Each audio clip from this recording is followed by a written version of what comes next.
우리 살아계신 하나님 앞에 예배하며 나아가겠습니다. 다 일어나셔서 함께 찬양합니다.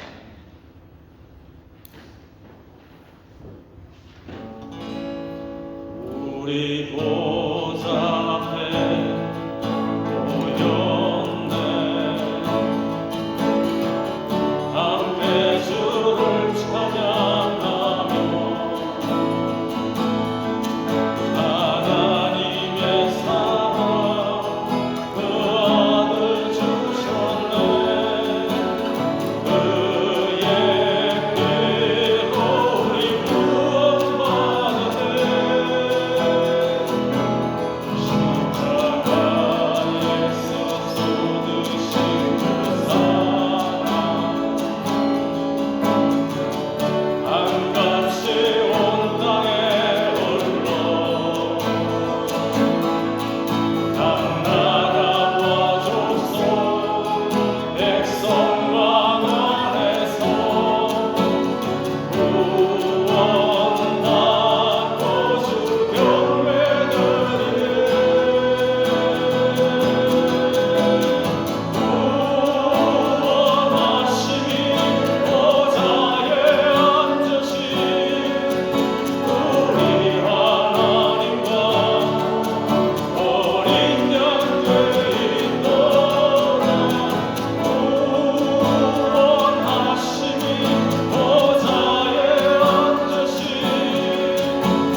전능하사 천지를 만드신 하나님 아버지를 내가 믿사오며 그 외아들 우리 주 예수 그리스도를 믿사오니 이는 성령으로 잉태하사 동정녀 마리아에게서 나시고 본디오 빌라도에게 고난을 받으사 십자가에 못 박혀 죽으시고 장사한 지 사흘 만에 죽은 자 가운데서 다시 살아나시며 하늘에 오르사 전능하신 하나님 우편에 앉아 계시다가 저리로서 산 자와 죽은 자를 심판하러 오시리라. 성령을 믿사오며 거룩한 공예와 성도가 서로 통하는 것과 죄를 사하여 주시는 것과 몸이 다시 사는 것과 영원히 사는 것을 믿사옵나이다. 다 앉으셔서 나의 놀라운 꿈 정녕 남이 있기는 장차 큰 은혜 받을 거리 나의 놀라운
말씀을 통하여서 하나님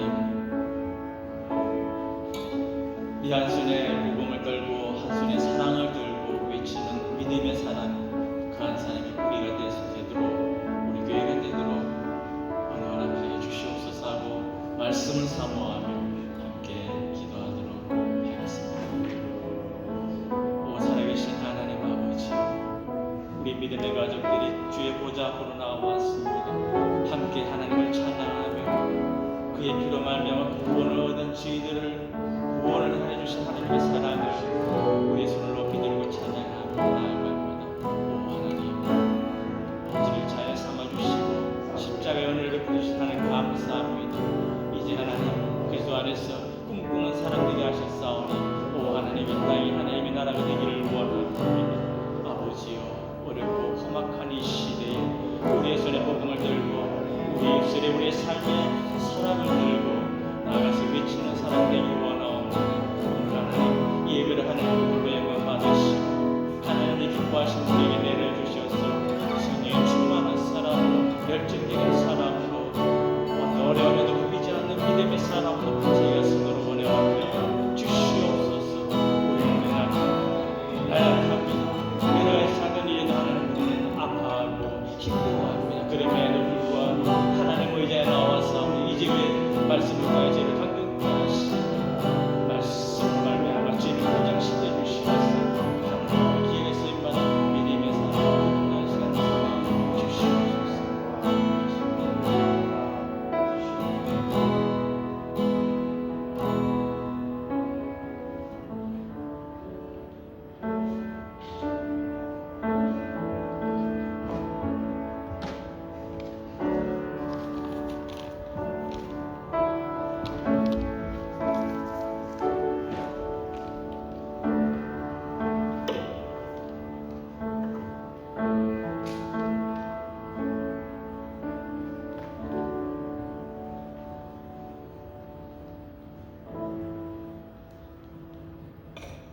주님을 찬양합니다. 사랑과 은혜와 자비가 풍성하신 하나님, 거룩하신 주의 날, 거룩하신 주님의 몸된 전에 불러주심을 감사드립니다. 이제 주님의 택하심을 받은 우리 주님의 백성들의 기도와 경배로 영광과 존귀의 제단 위에 드리오니 우리의 예배를 흠양하여 주시옵소서.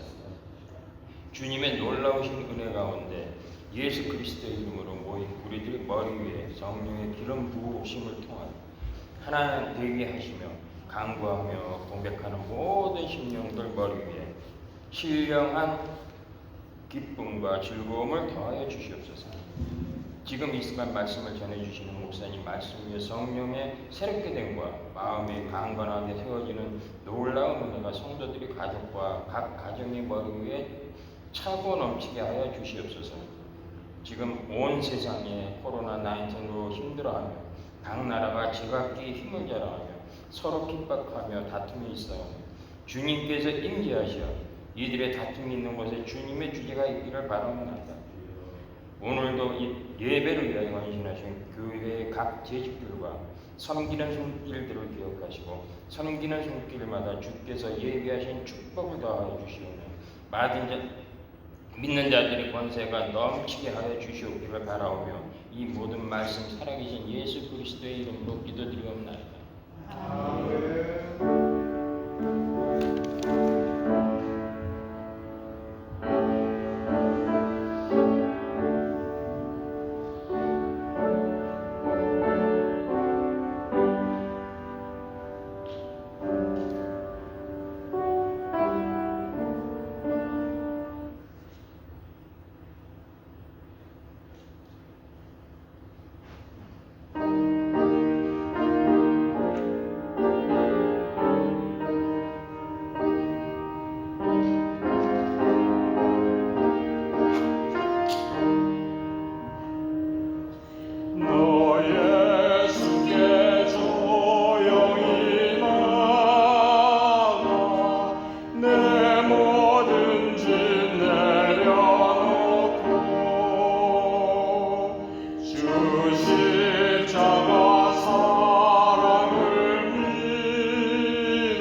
내 마음을 쏟아놓으라. 늘 미리 보시는 주님, 그 은혜를 베푸시리. 주 예수의 은혜를 입어 내 슬픔이 없어지리. 내 이웃을 늘 사랑하여 너 받은 것 거저주라. 주 예수께 조용히 나가 내 마음을 쏟아놓으라. 늘 미리 보시는 주님, 그 은혜를 베푸시리.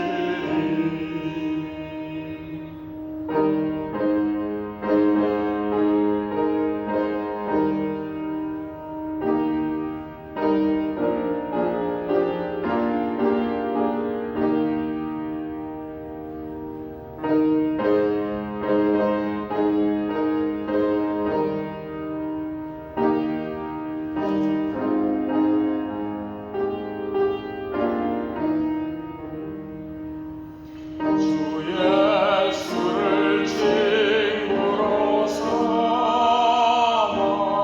늘 내 옆에 모시오라. 그 영원한 생명샘물에 내 마음 목축이오라. 주 예수께 조용히 나가 내 마음을 쏟아놓으라. 늘 미리 보시는 주님, 그 은혜를 베푸시리.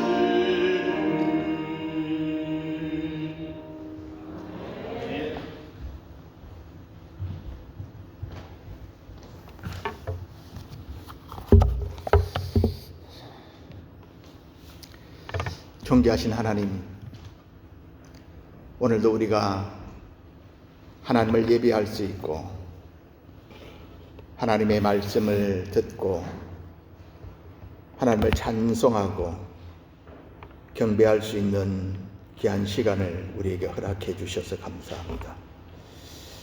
우리의 찬양과 우리의 예배를 통하여 하나님이 영광 받아 주시옵소서.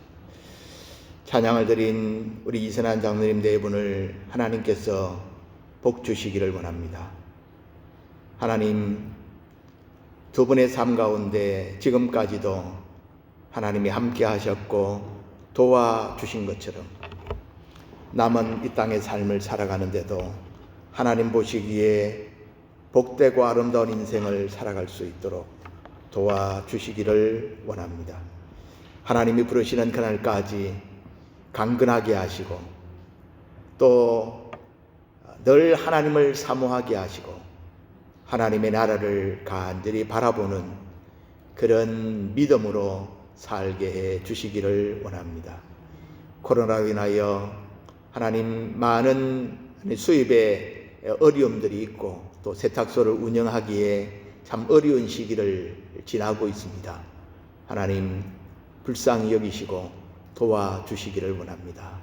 감당할 수 있도록 하나님께서 힘을 주시고 하나님 속히 경기가 회복되어질 수 있도록 주께서 은혜를 베풀어 주시며 이 어려운 때에도 주의 몸된 교회를 생각하며 하나님 최선을 다하여 섬기는 그 믿음을 주께서 복 주시고 하나님께서 그 가정에 하늘의 복과 땅의 복에 풍성한 것으로 채워주시기를 원합니다. 오늘도 주의 전에 나와 함께 예배하는 사랑하는 모든 주의 백성들에게 하나님께서 약속하신 놀라운 은혜로 복을 더하여 주시옵소서. 예수 그리스도의 이름으로 기도하옵나이다. 아멘. 오늘도 예배 현장에 나오신 여러분들을 축복합니다.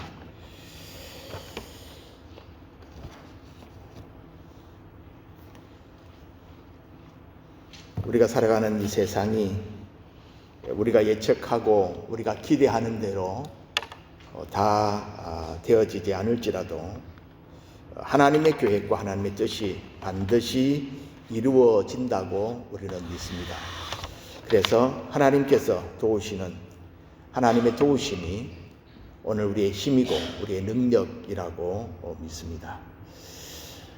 계속해서 어려운 시기를 우리가 믿음으로 극복해 나갈 수 있도록 또 매일 9시에 드리는 중보기도 모임에 여러분 힘껏 참여해 주시고 우리 조국 대한민국과 또 우리 미국, 우리가 살고 있는 미국이 하나님의 통치와 하나님의 긍휼로 그렇게 온전하게 세워질 수 있도록 위해서 기도해 주시기를 바라고요. 어디에서든 직장에서든 사람을 만날 때든지 교회에 올 때든지 개인 위생 수칙을 철저히 지키는 것 밖에는 지금 우리를 보호할 수 있는 특별한 방법이 없습니다. 그래서 스스로 자기 자신을 지키는 일, 개인 위생 수칙 잘 감당해 주시면 좋겠습니다. 25일 날 우리 박영란 집사님 생일입니다. 축하합니다. 자, 오늘 우리에게 주신 하나님의 말씀은 베드로후서 2장 1절부터 11절 말씀입니다. 제가 가진 성경은 신약성경 385페이지입니다. 베드로후서 2장 1절에서부터 11절 말씀 다 일어나셔서 함께 하나님의 말씀을 합독하겠습니다. 시작. 그러나 백성 가운데 또한 거짓 선지자들이 일어났으나니 이와 같이 너희 중에도 거짓 선생들이 있으리라. 그들은 멸망하게 할 이단을 가만히 끌어들여 자기들을 사신 주를 부인하고 임박한 멸망을 스스로 취하는 자들이라. 여럿이 그들이 호색하는 것을 따르리니 이로 말미암아 진리의 도가 비방을 받을 것이요 그들이 탐심으로써 지어낸 말을 가지고 너희로 이득을 삼으니 그들의 심판은 옛적부터 지체하지 아니하며 그들의 멸망은 잠들지 아니하느니라. 하나님이 범죄한 천사들을 용서하지 아니하시고 지옥에 던져 어두운 구덩이에 두어 심판대까지 지키게 하셨으며 옛 세상을 용서하지 아니하시고 오직 의를 전파하는 노아와 그 7 식구를 보존하시고 경건하지 아니한 자들의 세상에 홍수를 내리셨으며 소돔과 고모라 성을 멸망하기로 정하여 죄가 되게 하사 구세에 경건하지 아니할 자들에게 본을 삼으셨으며 무법한 자들의 음란한 행실로 말미암아 고통당하는 의로운 롯을 건지셨으니 이는 이 의인이 그들 중에 거하여 날마다 저 불법한 행실을 보고 들으므로 그 의로운 심령이 상합니다. 주께서 경건한 자는 시험에서 건지실 줄을 아시고 불의한 자는 형벌 아래에 두어 심판날까지 지키시며 특별히 육체를 따라 더러운 정욕 가운데서 행하며 주관하는 일을 멸시하는 자들에게는 형벌할 줄 아시느니라. 이들은 당돌하고 자긍하며 떨지 않고 영광 있는 자들을 비방하거니와 더 큰 힘과 능력을 가진 천사들도 주 앞에서 그들을 거슬러 비방하는 고발을 하지 아니하느니라. 아멘. 거짓 가르침에서 자신을 지키라. 이런 제목으로 하나님의 말씀을 함께 나누겠습니다.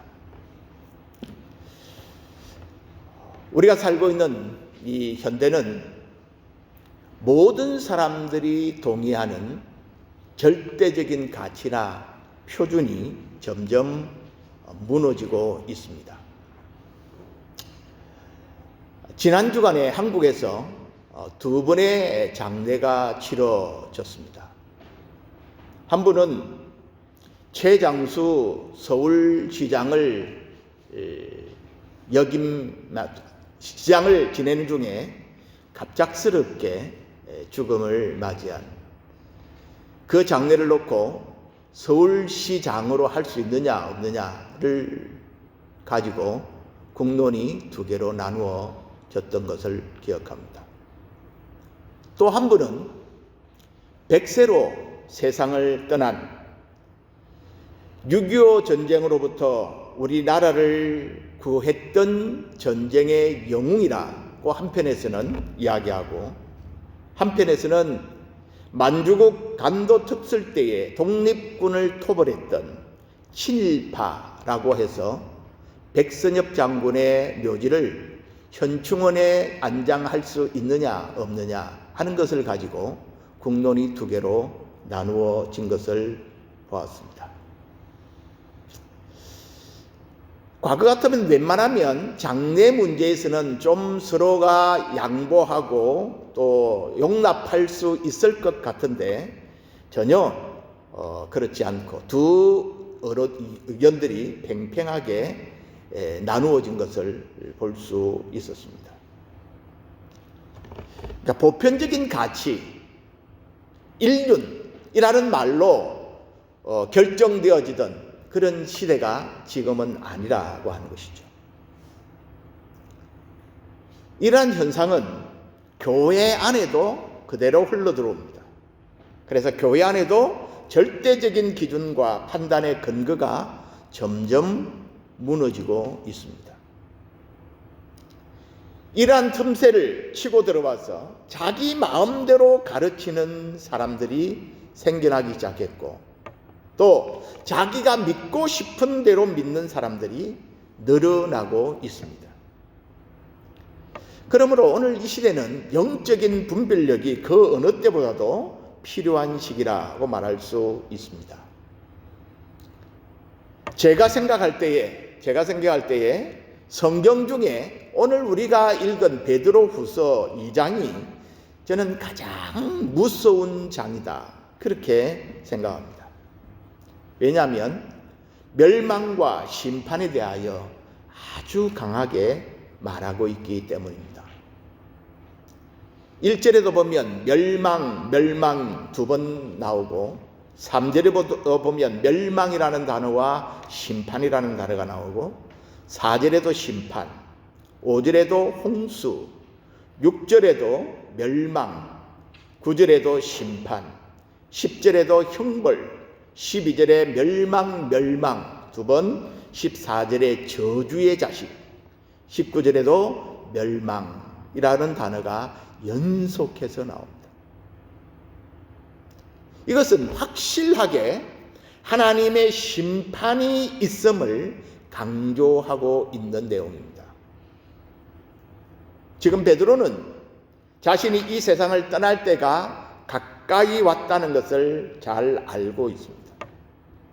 그래서 남아있는 성도들을 생각하며 심판에 대하여 우리가 잘 대비해야 한다, 그렇게 말하고 있는 것이죠.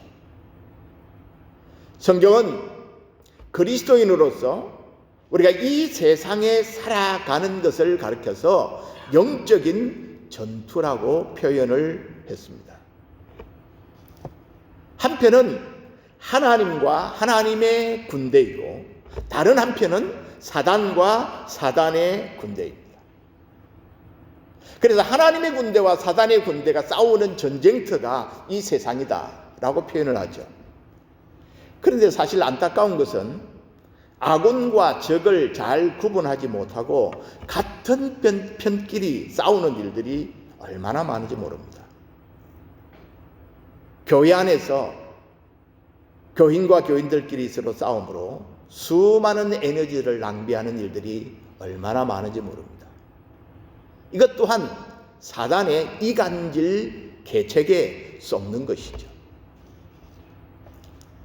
오늘 본문에서는 거짓 선지자와 거짓 선생들이 교회 안에 들어와서 우리를 잘못된 가르침으로 유혹하는 것이 현실이다 라고 밝히고 있습니다. 사단의 세력이 우리를 공격하기 위하여 다양한 방법을 구사하는 가운데 자신을 진리라고 주장하고 자신들이 구원의 길로 인도한다고 하면서 잘못된 생각을 퍼뜨리는 거짓 교사들이 가장 교활하고 위험하다라고 경고하고 있습니다. 이들은 예수님이 말씀하신 대로 양의 탈을 쓴 이리들입니다. 가면을 쓰고 있기 때문에 구별하기가 쉽지 않다는데 문제가 있습니다. 거짓 선지자, 거짓 교사들은 물론이고 자칭 메시아라고 주장하는 사람들도 교회 역사 가운데서 계속해서 일어나고 있습니다. 자, 오늘 1절 상반절에 이렇게 시작하죠. 그러나 백성 가운데, 여기 백성은 1절에 있는 백성, 그러나 백성 가운데, 여기 백성은 구약의 이스라엘 백성들을 가르칩니다. 또한 거짓 선지자들이 일어났었느니 구약의 이스라엘 백성들 가운데도 거짓 선지자들이 있었다는 것입니다. 이와 같이 너희 중, 여기 너희 중은 베드로가 지금 편지를 쓴 것을 받는 1세기의 그리스도인들, 교회를 가르칩니다. 너희 중에도 거짓 선생들이 있으리라 라고 말씀합니다. 사도 요한도 요한일서 4장 1절에 보면 이렇게 말씀했습니다. 사랑하는 자들아, 영을 다 믿지 말고 오직 영들이 하나님께 속하였나 분별하라. 많은 거짓 선지자가 세상에 나왔습니다. 그렇게 말합니다. 그러니까 지금 이 성경이 기록될 당시 1세기 때만 해도 수많은 거짓 선지자들이 이미 세상에 있었다는 것입니다. 그렇다면 지금은 어떨까요? 오늘도 역시 마찬가지입니다. 어느 시대이든 진실과 거짓을 구별하는 방법을 명확하게 우리가 알지 못하면 미혹에 넘어갈 수 있는 시대를 살고 있습니다. 그렇다면 우리가 참과 거짓을 어떻게 구별할 수 있을까요? 무엇이 참인지 무엇이 거짓인지를 어떻게 구별하느냐, 이 중요하겠죠. 참과 거짓을 구별하는 데 있어서 우리가 잘못된 방법들이 있습니다. 이게 유명한 설교자인 마틴 로이드 존스가 참과 거짓을 구별하는 방법을 3가지 설명을 했습니다. 하나는 그 가르침이 새롭고 현대적이라고 해서 그 가르침이 진리다고 생각하는 것은 위험하다, 그렇게 말했습니다. 야, 전혀 들어보지 못한 가르침이네, 야, 신선하다, 그렇다고 해서 옳다고 말할 수 없다는 것입니다. 두 번째는 그 가르침이 사람들로부터 인기를 끌면 틀림없이 옳을 것이라는 생각은 위험합니다. 오히려 거짓된 가르침들이 사람들의 호기심과 본성을 자극하기에 사람들의 인기를 끌기가 쉽습니다. 우리 한국 역사에도 90년대 다미선교회, 또 세월호 사건을 일으키는 구원파, 오늘날 한국 사회를 어지럽게 하고 있는 신천지, 이들을 따르는 무리들이 적지 않습니다. 다 어리석고 못 배운 사람들이냐? 그렇지 않습니다. 그 가운데는, 그 신자들 가운데는 유능한 학자들도 있고 인기 있는 사람들도 있고 대학생들도 많습니다. 왜 이들이 이런 어리석은 길을 따를까요? 영적으로 미혹하는 세력들이 있기 때문입니다. 여럿이, 이절에 보면 여럿이 그들의 호색하는 것을 따르리. 많은 사람들이 따른다고 해서, 인기가 있다고 해서 옳은 것이 아니라는 것입니다. 숫자가 많다고, 사람들이 좋아한다고, 인기를 끈다고 그것이 진리가 될 수 없습니다. 세 번째는 참으로 말씀드리기 민망하지만 교회에서 목사가 혹은 목사의 스승이라고 말하는 신학교의 교수가 가르친다고 해서 그것이 진리라는 보장이 없습니다. 여러분, 거짓 선지자들, 거짓 교사들이 어디에 있습니까? 믿지 않는 사람들 가운데도 있겠죠. 세상 가운데도 있겠죠. 학교에도 있을 수 있습니다. 그런데 가장 위험한 곳은 어디입니까? 여기 1절에 보면 너희 중에 거짓 교사들이 있으리라. 그렇게 말합니다. 교회 안에 성도들 가운데, 성도들을 가르치는 사람들 가운데 거짓 교사들이 있다는 것입니다. 그러므로 하나님의 백성들은 모든 말씀을 가르치는 자들을 다 믿어서는 안 됩니다. 참 말씀드리기 민망하죠. 설교하는 목사가 설교하는 사람들 다 믿으면 안 된다, 이런 말을 해야만 하는 상황입니다. 우리가 그래서 무조건 덮어놓고 아멘 아멘 하면 안 된다는 말입니다. 사도행전 20장에 바울이 에베소 교회의 장로들을 불러서 그의 마지막 교회를 부탁하는 장면이 나옵니다. 자, 사도행전 20장 29절을 다 찾겠습니다. 사도행전 20장 29절입니다. 29절을 같이 읽겠습니다. 시작. 내가 떠난 후에 사나운 이리가 여러분들에게 들어와서 그 양떼를 아끼지 아니하며. 자, 내가 떠난 후에 바울이 지금 이 에베소 교회를 지금 목회하고 3년 동안 돌보다가 이제 그가 떠나가야 될 때가 돼서 그 에베소 교회를 장로들에게 부탁하면서 하는 말입니다. 사나운 이리가 여러분들에게 들어와서 양떼를 아끼지 않을 것이다. 그런 일이 일어난다는 것입니다. 더 충격적인 것이 뭡니까? 30절입니다. 30절 시작. 또한 여러분 중에서도 제자들을 끌어 자기를 따르게 하려고 어그러진 말을 하는 사람들이 일어날 줄을 내가 아노라. 밖에서 살아온 이들이 들어오는 것뿐 아니라 어디에도? 여러분 중에도. 지금 바울이 에베소 교회 장로들, 에베소 교회 지도자들을 불러가지고 그들에게 권면을 하는 가운데 있는데, 그 권면하면서 여러분 중에도 자기의 욕심 때문에 자기 편을 만들기 위해서 잘못된 가르침을 해서 사람들을 미혹할 사람들이 일어날지도 모른다. 그 이야기를 지금 하는 것입니다. 31절에 그러므로 여러분이 일깨어 이런 무슨 말입니까? 깨어 있으라는 말입니다. 내가 3년이나 밤낮 쉬지 않고 눈물로 각 사람을 훈계하던 것을 기억하라. 3년 동안 내가 너희들에게 전했던 하나님의 말씀, 그것들을 잊지 말고 기억해라.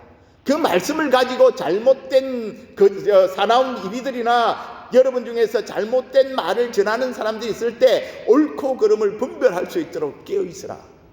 그렇게 말합니다.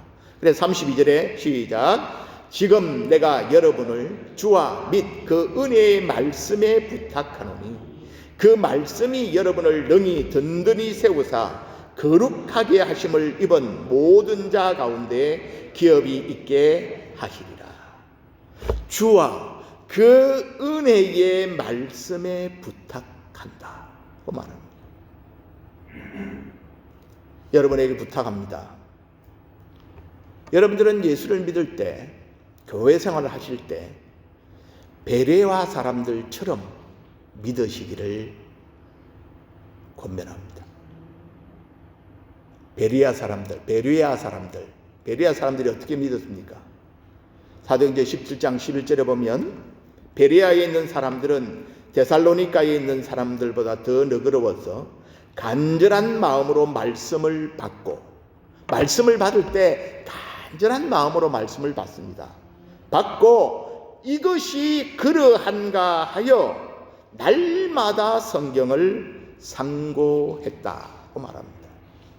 말씀을 받을 때 말씀을 정말 간절한 마음으로 사모하는 마음으로 받습니다. 받아야 됩니다. 그게 중요한 자세이죠.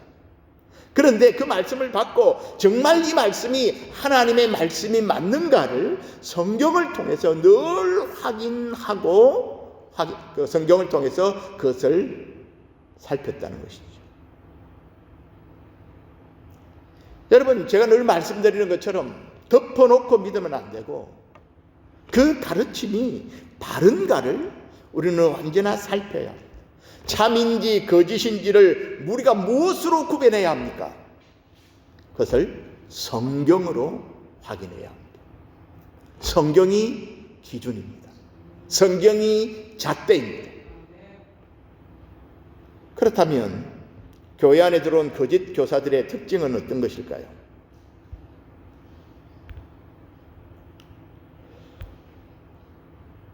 교회 안에 들어온 거짓 교사들은 첫 번째, 거짓 교사들은 하나님으로부터 부르심을 받은 자들이 아닙니다. 하나님의 사람은 하나님의 부름을 받습니다. 그래서 이사야 43장 1절에 보면 야곱아 너를 창조하신 여호와께서 지금 말씀하시느니라. 이스라엘아 너를 지으신 이가 말씀하시느니라. 너는 두려워하지 말라. 내가 너를 구속하였고 내가 너를 지명하여 불렀나니 너는 내 것이라. 여러분, 모든 하나님의 사람은 하나님으로부터 부름을 받은 사람들, 특별히 하나님의 말씀을 전하는 선지자들은 하나님의 특별한 부름을 체험했던 사람들입니다. 모세가 그랬고 이사야가 그랬고 호세아가 그랬고 요나가 그랬고 모든 선지자들이 그랬습니다. 아무도 내가 이제부터 선지자 노릇하겠습니다 해서 시작한 선지자가 없습니다. 목사도 마찬가지입니다. 하나님의 부르심을 받은 사람들이 목사가 되는 것이죠. 그래서 우리는 목사의 부르심을 확인할 때 내적인 소명, 외적인 소명, 이것을 반드시 확인하게 되어 있습니다. 하지만 거짓 교사들은 자신의 유익과 욕심을 따라 스스로 교사가 된 자들이기에 그가 가르치는 것과 그가 약속하는 것 모두가 다 거짓입니다. 좀 더 정확하게 말하면 진짜 속에 거짓을 끼워 섞어서 가르칩니다. 그래서 저는 이것을 짝퉁복음이라 그렇게 정의합니다. 짝퉁복음, 이미테이션 가스펠. 거짓 교사들은 자신이 이루고자 하는 목적을 위해서 자신의 생각과 사상을 교묘히 만들어서 사람들에게 거짓 가르침을 전합니다. 왜냐하면 하나님으로부터 부름받은 자들이 아니기 때문에 그렇습니다. 그들은 사람의 이성을 우선시합니다. 철학과 심리학과 긍정의 신학과 적극적인 사고 같은 것에 의존하여 가르칩니다. 두 번째 거짓 교사들의 특징은 그 가르침이 진실하지 않다는 데 있습니다. 오늘 3절에 보면 그들이 탐심으로써 지어낸 말을 가지고 너희로 이득을 삼으니 라고 말합니다. 거짓 교사들의 특징은 처음 당할 때는 아주 달콤합니다. 다른 사람의 마음을 불편하게 하거나 기분 나쁘게 하는 말을 사용하지 않습니다. 우리가 예레미야 28장에 보면 하나님의 뜻을 전했던 참 선지자 예레미야와 거짓 선지자 하나냐가 등장을 합니다. 하나님의 부름을 받은 선지자인 예레미야는 지금 유다 나라가 망해서 70년 동안 바벨론의 포로 생활을 하게 될 것이다. 그래 너희들은 바벨론에 가서 그곳에 잘 정착해서 살아야 한다. 70년이 지나면 돌아온다 라는 메시지를 전했습니다. 반면에 하나냐는 뭐라고 말했느냐 하면 우리가 2년 안에 바벨론의 멍에를 끊고 돌아온다. 그래서 바벨론에 가서 정착하거나 바벨론에 가서 자리 잡을 생각할 필요 없다. 2년이면 돌아온다 라고 전했습니다. 여러분, 누구의 말이 더 인기가 있었을까요? 누구 말이 더 솔깃했을까요? 틀림없이 하나님의 말일 것입니다. 왜 2년 만에 돌아온다고 했습니까? 예레미야는 하나님의 말씀을 전했지만 고난을 당했습니다. 친바벨론주의자라고 매국노라고 비난을 받았습니다. 구덩이에 던져져 감금당하기도 했습니다. 여러분, 오늘날도 교회 안에서 예수 믿으면 부자 되고 예수 믿으면 출세하고 예수 믿으면 사업이 다 대박난다. 그래서 영도, 육도, 물질도 다 복을 받는다 라고 가르치는 곳들이 많이 있습니다. 혹시 여러분들 가운데 나는 예수를 그래도 나름대로 열심히 잘 믿는다고 믿는데 말씀대로 하려고 애를 쓰는데 왜 나는 부자가 되지 못할까? 왜 나는 아직도 가난할까? 내가 예수를 잘못 믿는 거 아닌가? 예수 믿고 기도하면 하나님이 다 응답한다고 했는데 나는 병이 들어서 하나님 앞에 기도하는데도 왜 이렇게 안 고쳐주시는가? 나는 아마 하나님이 택한 백성이 아닌 게 아닌가? 나는 혹시 저주받은 사람은 아닌가? 라는 생각이 여러분의 마음에 찾아온다면 여러분은 벌써 오염되어 있는 사람입니다. 짝퉁 복음에 오염되어 있습니다. 여러분, 베드로가 전한 복음이 무엇이었습니까? 이 세상은 나그네 인생이다. 그래서 나그네 길을 가는 동안에 때로 세상적인 복을 받을 경우도 있고 출세할 수도 있다. 하지만 이 죄악이 관영한 세상 속에서 우리가 믿음으로 살려면 대부분 예수를 믿음에도 불구하고 고난을 피하지 못한다. 고난이 너희들에게 찾아온다고 해서 그것 때문에 낙심하거나 절망하거나 포기하지 말아라. 인내해라. 왜냐하면 우리에게는 마침내 도달할 영광의 날이 있기 때문이다. 우리의 고향은 이 세상이 아니다. 우리에게는 새 하늘과 새 땅이 준비되어 있고 믿는 자는 반드시 그곳을 차지하게 될 것이다. 그러므로 인내하라 라는 것이 베드로가 우리에게 전해준 복음입니다. 거짓 교사들은 십자가의 고난, 속죄의 피, 죄를 지적하고 회개하라고 하는 그런 메시지를 잘 전하지 않습니다.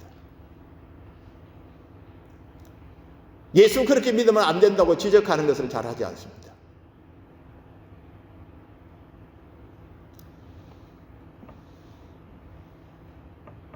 그런 의미에서 저는 어쩌면 내가 거짓 교사에게 속할 수도 있겠다 그런 생각이 들 때가 있어요. 그런 식으로 신앙생활하고 그런 식으로 예수 믿으면 안 됩니다. 이런 소리를 사실 강력하게 잘 못합니다.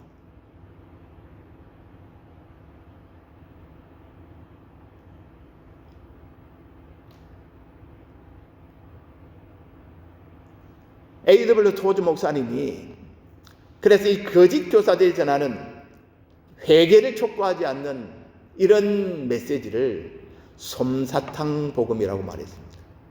오늘 두 가지 중요한 단어가 나왔는데 제가 쓰는 짝퉁 복음, 토즈가 쓰는 솜사탕 복음. 여러분, 솜사탕이 뭐죠? 솜사탕의 특징은 흥미있습니다. 설탕을 이렇게 넣고 이렇게 펜 같은데 돌리면 거미줄 같은 이런 게 싹 나오죠. 그래서 막대기에 이렇게 저으면 거기 딱 이렇게 엉겨 붙습니다. 그래서 사실은 옛날에 아이들 전도하러 갈 때 이 솜사탕 가지고 많이 나갑니다. 흥미 있으니까요. 그리고 솜사탕의 특징은 당장은 달콤합니다. 하지만 뭐가 없습니까? 알맹이가 없습니다. 내용이 없습니다. 그리고 더 문제는 먹으면 먹을수록 해롭습니다. 여러분, 듣기가 좋다, 달콤하다, 그렇다고 다 진리가 아닙니다. 거짓 교사들은 이렇게 말합니다. 자기들을 사신 리뎀션, 구속하신 주를 부인한다 라고 1절 하반절이 말하죠.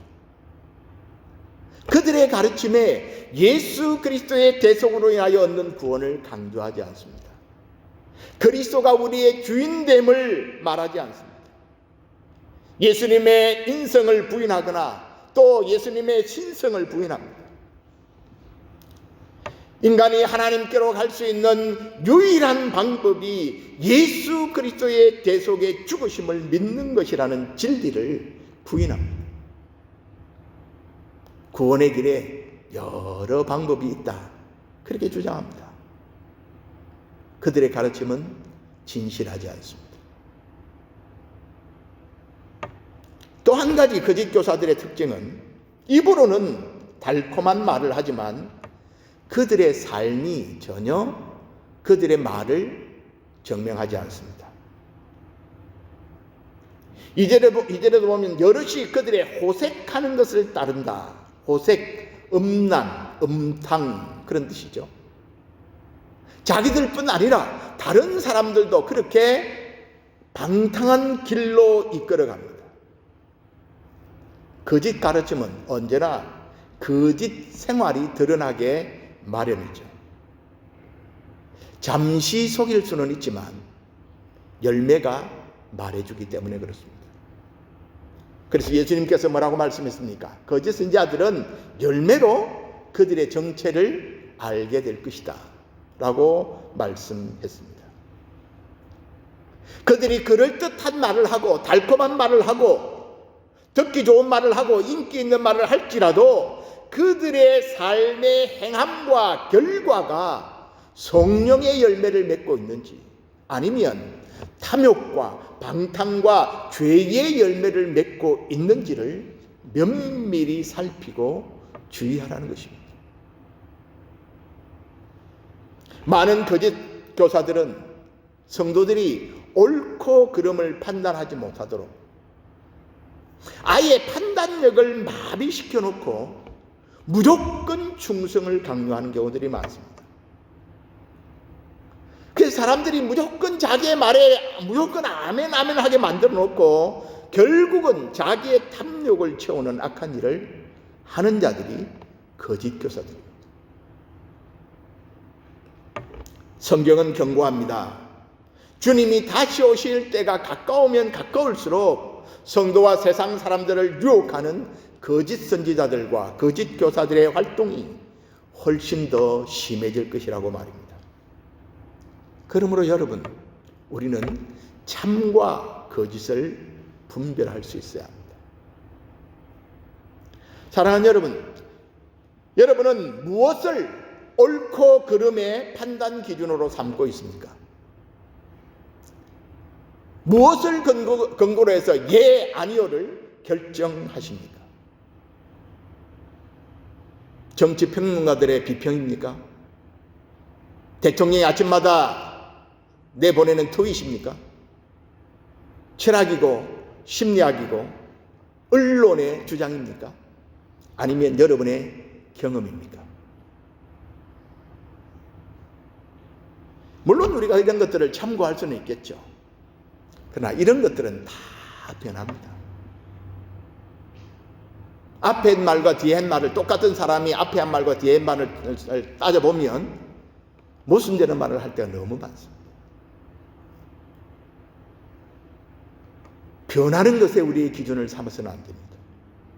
변하지 않는 진리인 하나님의 말씀을 붙드시기를 축복합니다.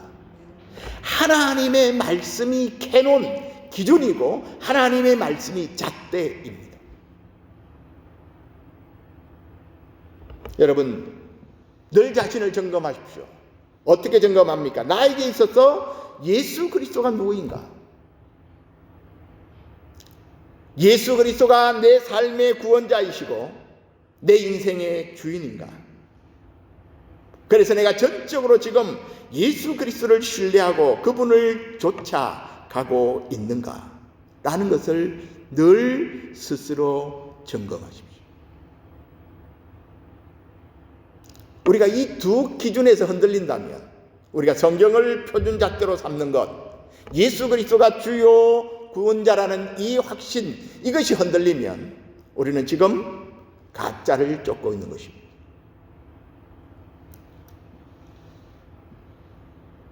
거짓 교사들의 종말은 물론 그들을 따라 잘못된 선택을 하는 자들에게는 심판이 따릅니다. 오늘 베드로는 그 역사적인 증거를 대고 있죠.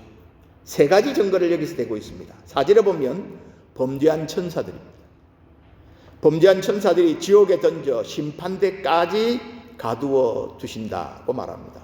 여러분, 천사들도 죄를 범하면 심판을 피하지 못한다. 그것을 말해주고 있죠. 5절에는 노아 홍수를 예를 들어 말하고 있습니다. 홍수 이전의 세상에 대한 묘사가 창세기 6장 5절에서 7절에 보면 이렇게 묘사되어 있습니다. 여호와께서 사람의 죄악이 세상에 가득함과 그의 마음으로 생각하는 모든 계획이 항상 악할 뿐임을 보시고 땅 위에 사람 지으셨음을 한탄하사 마음에 근심하시고 이르시되 내가 창조한 그들을 내가 지면에서 썰어버리리라. 왜 세상이 이 지경이 되었을까요?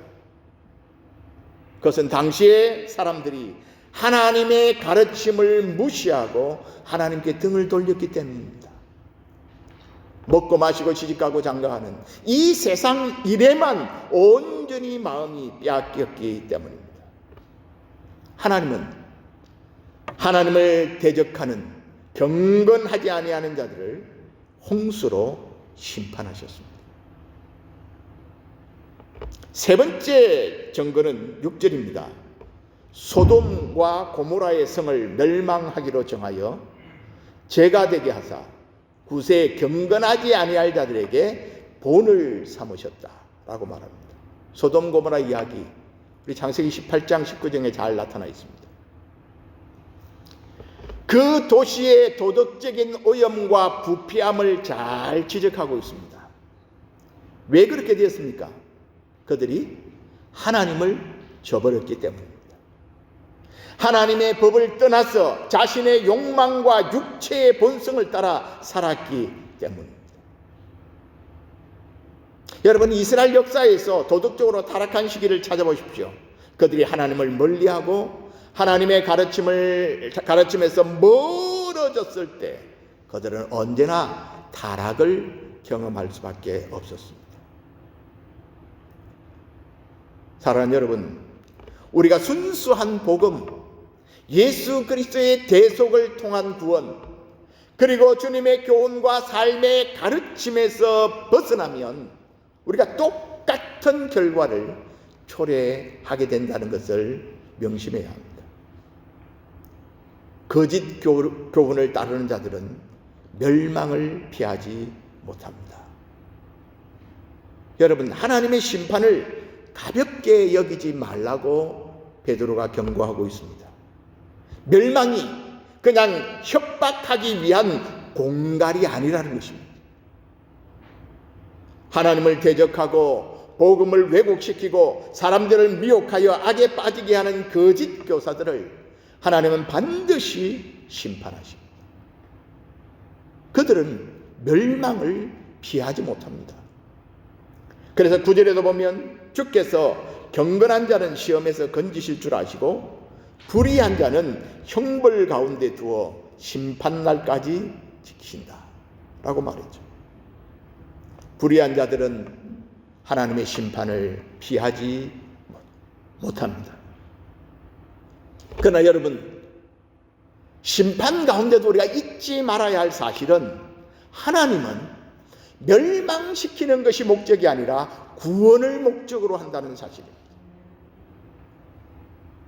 베드로후서 3장 9절에도 보면 주님이 늦게 오신다고 말을 하는데, 주님이 오시는 것이 더딘 것이 아니라 하나님이 오래 참으사 아무도 멸망하지 아니하고 다 회개하게 이르기를 원하기 때문에 지금 기회를 주는 것이다, 그렇게 말하고 있습니다.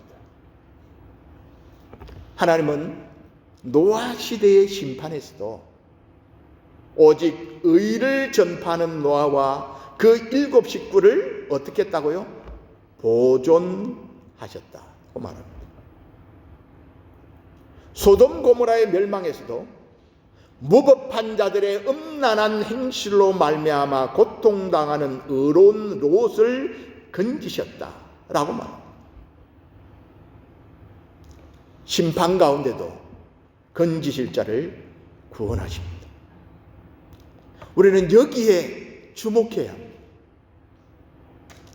하나님은 멸망시키는 것이 목적이 아닙니다. 물론 끝까지 복음을 거부하고 거짓된 삶을 살아가는 자에게는 멸망을 피하지 못하지만, 아무리 그 시대가 악한 시대일지라도 그 시대 가운데 하나님을 믿고 믿음을 지킨 자들은 하나님이 끝까지 그들을 건지시고 구원하십니다. 이것이 하나님의 약속입니다. 노아 시대 인구가 얼마나 되는지 잘 모릅니다. 하지만 그 가운데 구원받은 사람은 기록되어 있습니다. 단지 8명입니다. 소돔 고모라 성의 인구가 얼마나 되는지 모릅니다. 그러나 그 중에 롯과 2 딸만이 구원을 받습니다. 다수가 아니라 누가요? 남은 자들만이 구원을 받았습니다. 하나님께서 소돔 고모라의 심판을 알렸을 때 아브라함은 하나님께 간청하죠. 하나님 공의로우신 분인데 어떻게 악인과 의인을 함께 심판할 수 있습니까? 의인을 악인과 함께 멸하는 것은 하나님의 정의에 맞지 않습니다. 그러니까 하나님께 말씀하십니다. 그러면 의인 50명을 찾으면 내가 그 의인 50명으로 인해서 소돔 고모라의 심판을 철회하겠다, 그렇게 말씀하시죠. 아브라함이 계속해서 요청합니다. 45명은 어떻게 합니까? 40명은 어떻게 합니까? 30명은, 20명은, 10명까지 내려갔습니다. 소돔 고모라가 망했습니다. 무슨 뜻입니까? 의인이 몇 명이 없었다는 겁니까? 10명이 없었다는 것입니다. 롯과 그의 가족만이 겨우 구원을 받습니다. 여러분, 성경은 다수를 강조하지 않습니다. 다수가 진리라고 말하지 않습니다. 남은 자, 많은 사람들이 가는 넓은 길을 가는 사람들이 아니라 좁은 길을 가는 사람들, 머릿수가 많다고 해서 그것이 진리라고 말하지 않는다는 것입니다. 제가 말씀을 준비하면서 이 부분에 있어서 시간을 많이 소비했던 것이 이것입니다. 특별히 롯을 가르쳐서 여기 본문에 의로운 롯이라고 한 표현 때문에 사실 많이 시간을 소비했습니다. 좀 혼돈스럽죠. 여러분, 롯을 의롭다고 할 수 있을까요? 여기에서 저는 하나님의 자비의 폭을 보게 됩니다. 2 사람이 등장하지 않습니까? 노아와 롯. 노아는 창세기 6장 9절에 보면 노아는 의인이요 당대의 완전한 자라 그가 하나님과 동행했다라고 표현합니다. 노아는 오랜 세월 동안 하나님의 약속을 믿고 사람들에게 미친놈이라는 소리를 들어가면서 하나님의 심판을 외치며 방주를 짓습니다. 그러니까 지금으로 표현하면 노아는 적극적인 의를 실천한 사람이라고 말할 수 있죠. 적극적인 의를 실천한 사람입니다.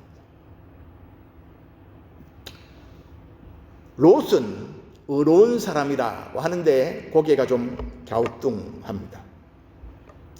삼촌 아브라함이 그들이 함께 살기가 힘들어서 거주지를 정하는 것을 정할 때 자기가 먼저 선택하죠.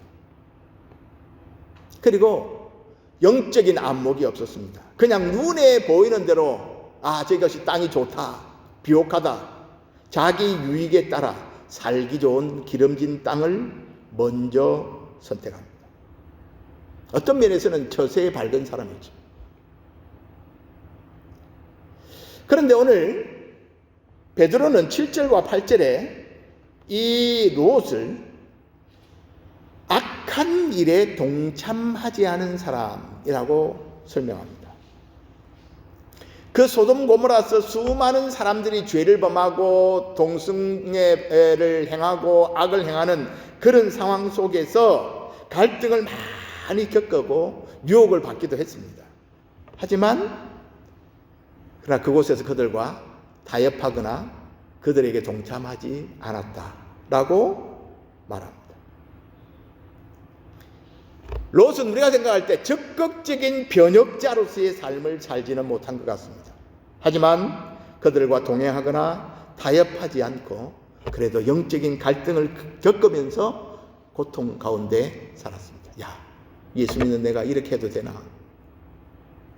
예수 믿는 사람들이 이걸 적극적으로 저는 아닌 건 아니라고 말해야 되는데 그러지도 못하고 그렇다고 내가 참여하지도 없고 하면서 갈등을 겪으면서 살아왔다고 진단했습니다. 저는 볼 때 노아는 성숙한 하나님의 사람, 롯은 겨우 구원 얻는 사람을 대표한다고 보여집니다. 롯은 하나님의 의를 덧입은 사람이었습니다. 하나님은 이 악한 사람들에 대하여 신속하고도 온전한 심판을 행하시는 가운데도 하나님의 택한 백성은 은혜 가운데 구해내셨습니다. 분명한 사실은 공의의 하나님은 하나님을 경외하지 않는 악한 자들에게 벌을 내리실 것이며 하나님의 택함을 받은 의로운 자들은 반드시 구원하신다는 사실입니다.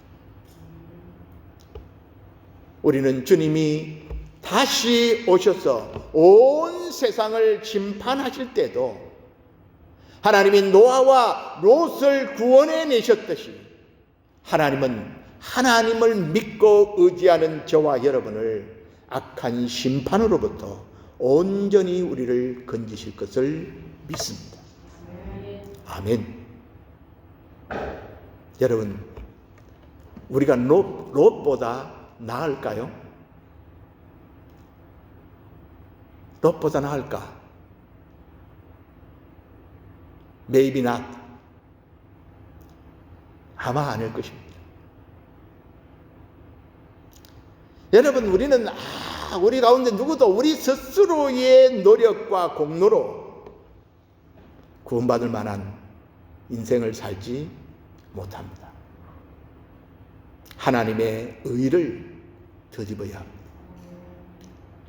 예수 그리스도가 그래서 우리에게 필요한 것입니다.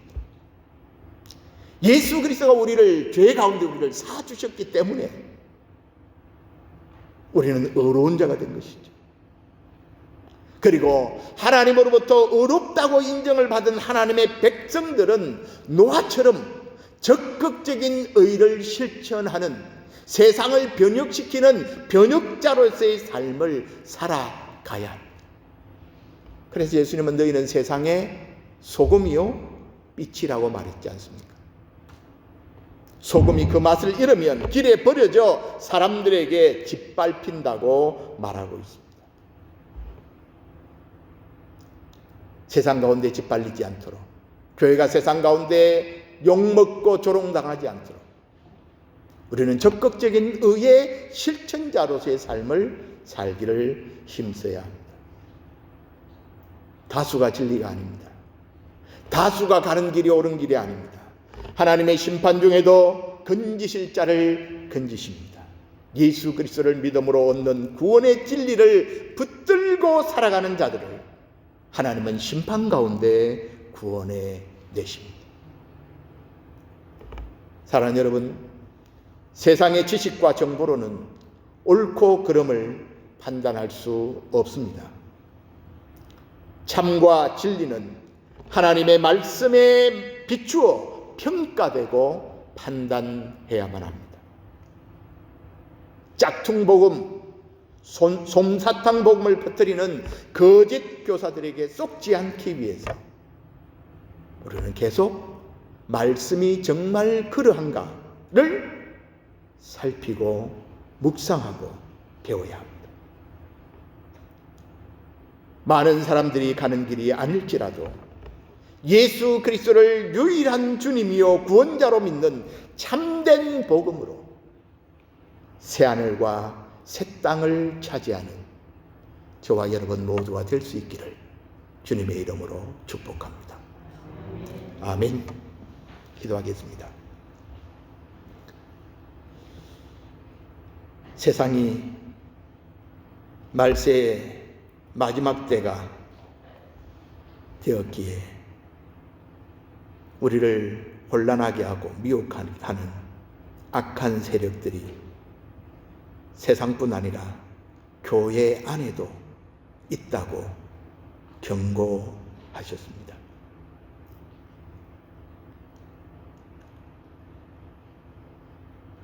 선지자라고 하는 사람들, 교사라고 하는 사람들, 목사요, 교수라고 하는 사람들이 전하는 말이라고 해서 그것이 다 진리가 아닌 세상 속에 우리가 살아가고 있습니다. 그러므로 하나님, 우리에게 참과 거짓을 구별할 수 있는 영적 분별력을 소유할 수 있는 그런 은혜를 부어 주시옵소서. 그러기 위해서는 하나님, 우리가 세상의 소리에 귀를 기울이기보다는 하나님의 말씀을 배우게 하시고 말씀을 묵상하게 하시고 말씀 속에서 들려주시는 진리의 소리에 귀를 기울이게 해 주시옵소서. 하나님, 우리의 구원의 길이 우리의 선함과 우리의 노력이 아닌 예수 그리스도의 의를 덧입을 때 얻는 기림을 기억하게 하시고 우리 인생에 예수 그리스도가 내 삶의 주인이요 구원자 되시는, 그러기에 우리의 삶을 온전히 주님께 맡기고 의존하는 주님 중심의 삶을 살아갈 수 있는 우리 모든 드림의 식구들이 될 수 있도록 주님이 은혜와 복을 더하여 주시옵소서. 예수 그리스도의 이름으로 기도하옵나이다. 아멘. 찬송가 546장, 통일 찬송가는 399장입니다. 찬송하시면서 준비하신 예물을 하나님께 드리겠습니다.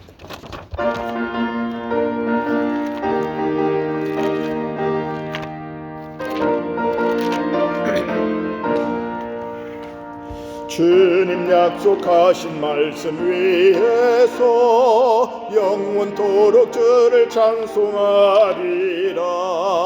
소리 높여 주께 영광 돌리며 약속 믿고 굳게 서리라.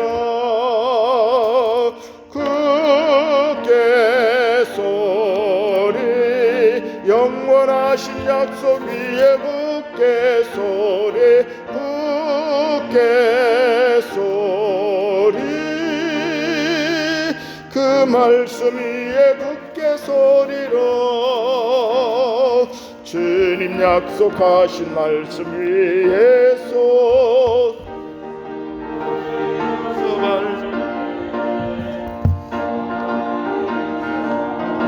여이며 약속 믿고 굳게 서리라. 굳게 서리, 영원하신 말씀 위에 굳게 서리 굳게 서리 그 말씀 위에 굳게 서리라. 주님 약속하신 말씀 위에서 영원하신 주의 사랑이 믿고 성령으로 힘써 싸워 이기며 약속 믿고 굳게 서리라. 굳게 서리 영원하신 말씀 위에 굳게 서리 굳게 서리 그 말씀 위에 굳게 서리라. 주님 약속하신 말씀 위에서 성령 인도하는 대로 행하며 주님 품에 항상 안식 얻으며 약속 믿고 굳게 서리라. 굳게 서리 영원하신 말씀 위에 굳게 서리 굳게 서리 그 말씀 위에 굳게 서리라.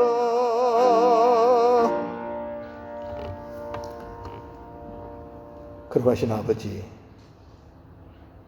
이 땅의 삶을 살아가는데 육신의 몸을 입고 살기에 우리에게는 일용할 양식도 필요하고 입을 옷도 필요하고 거처할 수 있는 거처도 필요합니다. 그러기에 하나님, 우리가 이 세상을 살아가는 하나님의 백성이지만 하나님의 백성이라고 이슬을 먹고 사는 것이 아니라 물질을 사용하며 살아야 합니다. 그러기에 우리의 삶에 필요한 일용할 양식들과 일용할 삶의 필요들을 주님이 공급해 주셔야 합니다. 주님이 공급해 주시는 것을 우리들이 믿습니다. 이 코로나 사태 가운데도 주께서 우리에게 필요한 것들을 채워주실 것을 믿기에 오늘도 하나님, 주의 약속을 의지하고 주의 백성들이 귀한 예물을 주님 앞에 드립니다. 이 예물을 통하여 하나님이 영광 받아 주시고, 하나님, 우리가 이 땅에 살아가는 동안 물질 때문에 시험 당하거나 하나님보다 물질을 더 위에 두는 우상 숭배에 빠지는 죄를 범하지 않도록 하나님, 우리를 다스려 주시옵소서. 예수 그리스도의 이름으로 간절히 축복하며 기도하옵나이다. 아멘. 이 자리에 일어나셔서 예배를 마치고 또 삶의 현장으로 나가기 전에 다시 한번 결단하며 기도하는 시간을 갖겠습니다.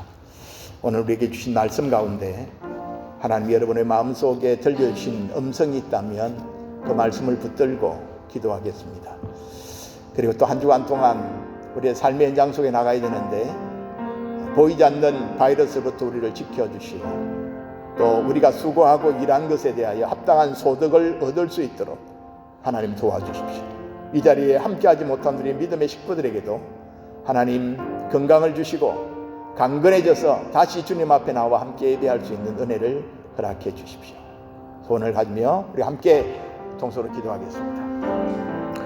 그러하신 아버지, 감사합니다. 오늘도 하나님 우리에게 말씀을 주셨습니다. 하나님, 우리가 살고 있는 이 세상이 우리가 온전히 주님을 의지하고 신뢰하도록 우리를 지원해주고 구원해주는 하나님 그런 체제가 아님을 하나님 압니다. 우리를 할 수 있는 대로 미혹하게 하시고 할 수 있는 대로 우리를 주님과의 관계를 떨어뜨려 놓으려고 하는 여러 가지 사단의 계계와 사단의 여러 가지 방해가 있는 이런 세계 속에서 우리들이 살아갑니다. 그러므로 하나님 아버지, 우리에게 영적인 지혜가 필요하고 영적인 분별력이 필요합니다. 옳고 그른 것을 발견할 수 있는 은혜를 주시고 무엇이 옳고 무엇이 그른지를 알 수 있는 은혜가 우리에게 있게 하여 주시기를 간절히 바라옵고 원하옵나이다. 주여, 우리를 긍휼히 여겨 주시옵소서. 주여 우리에게 은혜를 베풀어 주시옵소서. 이 세상 속에서 우리를 지켜주시고 우리를 보호하여 주시고 주의 능력 가운데 우리를 인도하여 주시기를 간절히 원합니다. 하나님, 함께하지 못한 우리의 믿음의 식구들을 지켜주시옵소서. 성령께서 그들의 마음에 감동시켜 주시고 악한 하나님이여 사단의 하나님 그들의 마음의 생각들을 지배한다면 끊어주시고 하나님 그들이 다시금 복음으로 그들이 다시 주님을 의지하고 신뢰하는 자리로 나올 수 있게 해주시기를 원합니다. 건강히 여지 못한 주의 자녀들에게 하나님 강건함을 주시옵소서. 믿음이 약한 자들에게 믿음을 주시고 함께 하나님을 예배하며 함께 하나님을 높일 수 있는 그런 놀라운 복을 허락하여 주시옵소서. 주님을 찬양합니다. 한 주간 우리의 삶을 보호해 주시옵소서. 예수님 이름으로 기도하옵나이다. 아멘. 이제는 교회의 머리가 되신 우리 구주 예수 그리스도의 크신 은혜와 우리를 죄에서 구원하시기 위하여 독생자 예수 그리스도를 이 땅에 보내주신 하나님 우리 아버지의 크고 놀라우신 사랑과 어디에서나 우리를 보호하시고 깨우쳐 주시고 진리의 길을 걸어가도록 도우시는 성령님의 인도하심, 참과 거짓을 분별하여 하나님을 신뢰하며 살아가기를 다짐하고 나아가는 사랑하는 모든 주의 백성들 머리 위에, 일터와 가정과 학업 위에 이제로부터 영원토록 함께 있을지어다. 아멘.